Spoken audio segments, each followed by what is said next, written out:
Ram Ram ji friends, कैसे हैं आप सब। और आज हम सुनेंगे एक पौराणिक कथा। श्री कृष्ण ने सत्यभामा को सुनाया श्री कार्तिक महात्म्य व्रत का कथा। कार्तिक मास महात्म्य कथा अध्याय 1। मैं सिमरू माता शारदा बैठे जीव्या आए। कार्तिक मास की कथा लिखे कमल हर्षाए। नैमिषारण्य तीर्थ में सूत जी ने 88,000 सनकादि ऋषियों से कहा, अब मैं आपको कार्तिक मास की कथा का विस्तार पूर्वक सुनाता हूँ, जिसका श्रवण करने से मनुष्य के सभी पाप नष्ट हो जाते हैं और अंत में वैकुंठ धाम की प्राप्ति होती है। कार्तिक मास का शास्त्रों में विशेष महत्व बताया गया है।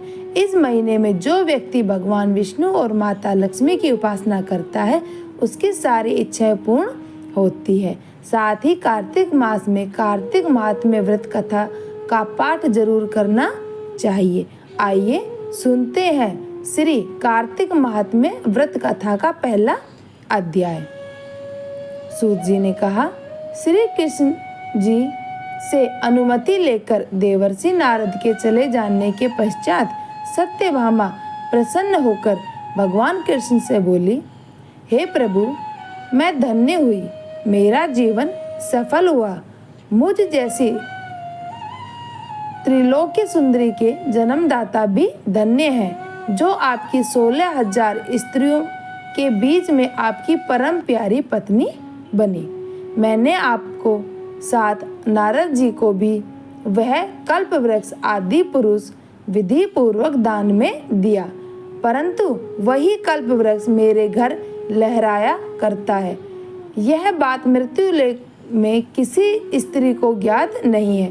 त्रिलोकनाथ, मैं आपसे बहुत पूछने की इच्छुक हूँ। आप मुझे कृपया कार्तिक महात्म्य की कथा विस्तार पूर्वक सुनाइए, जिसको सुनकर मेरा हित हो और जिसके करने से कल्प पर्यंत भी आप मुझसे विमुख न हो। सूत जी आगे बोले, सत्यभामा, मैं ऐसे वचन सुनकर श्री कृष्ण ने हंसते हुए सत्यभामा का हाथ पकड़ा और अपने सेवकों को वहीं रुकने के लिए कहकर विलास युक्त अपनी पत्नी को कल्प वृक्ष के नीचे ले गए। फिर हंसकर बोले, हे प्रिय, 16,000 रानियों में से तुम मुझे प्राणों के समान प्यारी हो। तुम्हारे लिए मैंने इंद्र एवं देवताओं के विरोध किया था। हे कांते, जो बात तुमने मुझसे पूछी है उसे सुनो। एक दिन मैंने श्री कृष्ण तुम्हारी सत्यभामा इच्छा पूर्ति के लिए गरुड़ पर सवार होकर इंद्र लोक जाकर कल्प वृक्ष मांगा। इंद्र द्वारा मना किए जाने पर इंद्र एवं गरुड़ में घोर संग्राम हुआ और गोलोक में भी गरुड़ जी ने गौ से युद्ध किया। गरुड़ की चोंच की चोट से उसकी कान एवं पूंछ कटकर गिरने लगे, जिससे 3 वस्तुएं उत्पन्न हुई। कान से तंबाकू, पूंछ से गोभी और रक्त से मेहंदी बनी। इन तीनों का प्रयोग करने वाले को मोक्ष नहीं मिलता। तब गौ ने क्रोधित होकर गरुड़ पर वार किया, जिससे उसके 3 पंख टूटकर गिरे। इनके पहले पंख से नीलकंठ, दूसरे से मोर और तीसरे से चकवा चकवी उत्पन्न हुए। हे प्रिय, इन तीनों का दर्शन करने से मात्र से ही शुभ फल प्राप्त हो जाता है। यह सुनकर सत्यभामा ने कहा, हे प्रभु, कृपया मुझे मेरे पूर्व जन्मों के विषय के बारे में बताएं कि मैंने पूर्व जन्म में कौन कौन से दान, व्रत व जप नहीं किए हैं। मेरा स्वभाव कैसा था, मेरे जन्मदाता कौन थे और मुझे मृत्यु लोक में जन्म लेना क्यों पड़ा। मैंने ऐसा कौन सा पुण्य कर्म किया था जिससे मैं आपकी अर्धांगिनी हुई। श्री कृष्ण ने कहा, हे प्रिय, अब मैं तुम्हारे द्वारा पूर्व जन्मों में किए गए पुण्य कर्मों को विस्तार पूर्वक कहता हूँ, उसे सुनो। पूर्व जन्म में सतयुग के अंत में मायापुरी में अत्रि गोत्र में वेदांत का ज्ञाता देव शर्मा नामक एक ब्राह्मण निवास करता था। वह प्रतिदिन अतिथियों की सेवा, हवन और सूर्य भगवान का पूजन किया करता था। वह सूर्य के समान तेजस्वी था। वृद्धावस्था में उसे गुणवती नामक कन्या की प्राप्ति हुई। उस पुत्रहीन ब्राह्मण ने अपनी कन्या का विवाह अपने ही चंद्र नामक शिष्य के साथ कर दिया। वह चंद्र को अपने पुत्र के समान मानता था और चंद्र भी उसे अपने पिता की भांति सम्मान देता था। एक दिन वे दोनों कुश व समिधा लेने के लिए जंगल में गए। जब वे हिमालय की तलहटी में भ्रमण कर रहे थे तब उन्हें एक राक्षस आता हुआ दिखाई दिया। उस राक्षस को देखकर भय के कारण उसके अंग स्थिर हो गए और वे वहां से भागने में भी असमर्थ हो गए। तब उस काल के समान राक्षस ने उन दोनों को मार डाला। चूंकि वे धर्मात्मा थे इसलिए मेरे पार्षद उन्हें मेरे वैकुंठ धाम में मेरे पास ले आए। उन दोनों द्वारा आजीवन सूर्य भगवान की पूजा किए जाने के कारण मैं उन दोनों पर अति प्रसन्न हुआ। गणेश जी, शिव जी, सूर्य व देवी इन सब की पूजा करने वाले मनुष्य को स्वर्ग की प्राप्ति होती है। मैं एक होता हुआ भी काल और कर्मों में भेद से 5 प्रकार का हूँ। जैसे एक देवदत्त, पिता, भ्राता आदि नामों से पुकारा जाता है।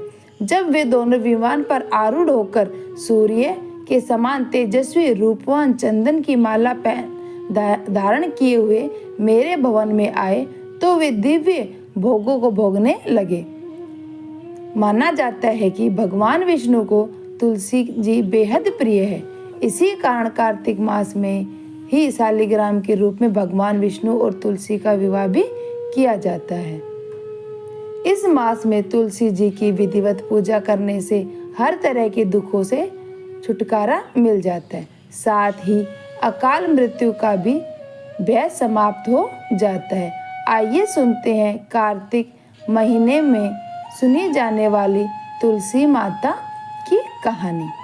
कार्तिक महीने में एक बुढ़िया माई तुलसी जी को सींचती थी और कहती, हे तुलसी माता, सत की दाता, मैं तेरा बिड़ला सींचती हूँ, मुझे बहू दे, पीताम्बर की धोती दे, मीठा मीठा घास दे, बैकुंठ में वास दे, चटक की चाल दे, पटक की मोत दे, चंदन का काठ दे, रानी सा राज दे, दाल भात का भोजन दे, 11 की मोत दे, कृष्ण जी का कंधा दे।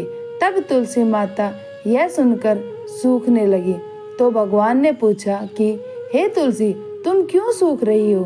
तुलसी माता ने कहा कि एक बुढ़िया रोज आती है और मुझसे यह सब बात कहती है। मैं सब बात तो पूरा कर दूंगी, लेकिन कृष्ण का कंधा कहाँ से लाऊंगी?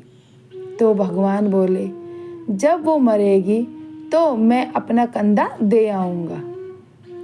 तू बुढ़िया माई से कह देना, जब बुढ़िया बाई मर गई, जब सब लोग आए, जब माई को ले जाने लगे तो वह बहुत भारी हो गई और किसी से न उठी।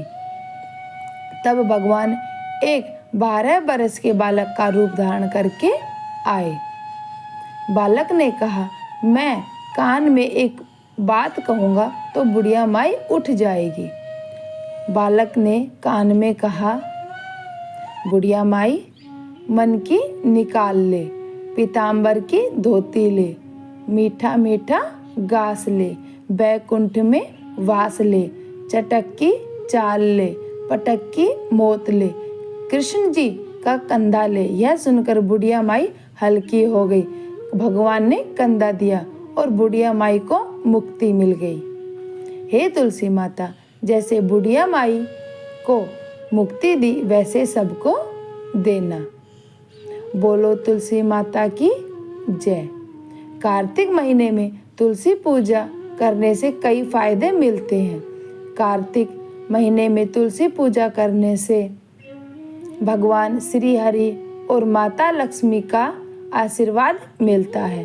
कार्तिक महीने में तुलसी पूजा करने से अकाल मृत्यु का भय कम होता है। कार्तिक महीने में तुलसी पूजा करने से घर में सुख शांति आती है। कार्तिक महीने में तुलसी पूजा करने से व्यापार और नौकरी में भी लाभ मिलता है। कार्तिक महीने में तुलसी पूजा करने से हर तरह के दुखों से छुटकारा मिलता है। कार्तिक महीने में तुलसी पूजा करने से जीवन में सुख शांति स्थापित होती है और कार्तिक महीने में तुलसी पूजा करने से धन्य धान्य की कभी कमी नहीं होती है। कार्तिक महीने में तुलसी पूजा करने से गरीबी से मुक्ति मिलती है। कार्तिक महीने में तुलसी पूजा करने के लिए ये उपाय अपनाए जा सकते हैं। कार्तिक महीने में तुलसी के सामने दीपक जलाना चाहिए। कार्तिक महीने में तुलसी नामाष्टक का पाठ करने से और सुनने से लाभ दुगना हो जाता है। कार्तिक महीने में तुलसी पूजा के साथ साथ भगवान विष्णु की भी पूजा करनी चाहिए। जय श्री कृष्णा दोस्तों, राधे राधे। दोस्तों, आपको ये जानकारी और कथा कैसी लगी कृपया कमेंट करके ज़रूर बताएं। वीडियो पसंद आया तो लाइक करें और ऐसी ही और बहुत सारी कहानियों को सुनने के लिए मेरे चैनल को सब्सक्राइब ज़रूर करें।